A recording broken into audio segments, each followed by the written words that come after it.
बुजुर्ग औरत मर गई थी। यमराज उसे लेने आए थे।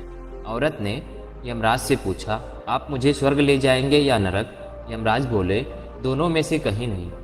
तुमने इस जन्म में बहुत ही अच्छे कर्म किए हैं, इसलिए मैं तुम्हें सीधे प्रभु के धाम ले जा रहा हूँ। बुजुर्ग औरत खुश हो गई और बोली, धन्यवाद, पर मेरी आपसे एक विनती है।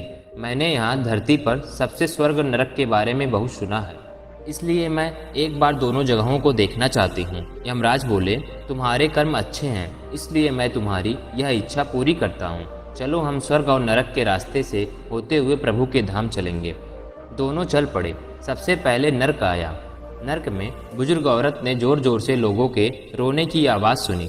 वहाँ नरक में भी सभी लोग दुबले पतले और बीमार दिखाई दे रहे थे। औरत ने एक आदमी से पूछा, यहाँ आप सब लोगों की ऐसी हालात क्यों हैं? आदमी बोला, तो और कैसी हालात होगी? मरने के बाद जब से यहाँ आए हैं हमने एक दिन भी खाना नहीं खाया। भूख से हमारी आत्माएं तड़प रही हैं। बुजुर्ग औरत की नज़र एक विशाल पतीले पर पड़ी, जो कि लोगों की कस से करीब 100 फीट ऊंचा होगा। उस पतीले के ऊपर एक विशाल चम्मच लटका हुआ था। पतीले में से बहुत ही शानदार खुशबू आ रही थी। बुजुर्ग औरत ने उस आदमी से पूछा, इस पतीले में क्या है?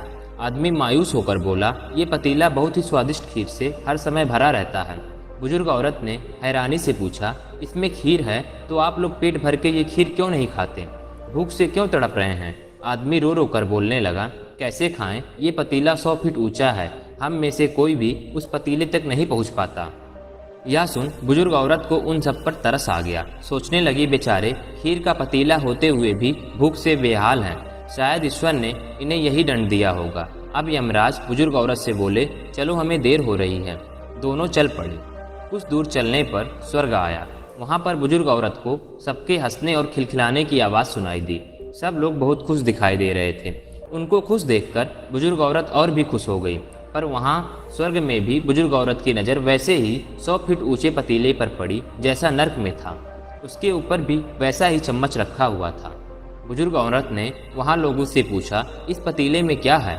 स्वर्ग के लोग बोले, इसमें बहुत ही स्वादिष्ट खीर है। बुजुर्ग औरत हैरान हो गई और उनसे बोली, पर यह पतीला तो 100 फीट ऊंचा है, आप लोग इस तक पहुँच ही नहीं पाते होंगे।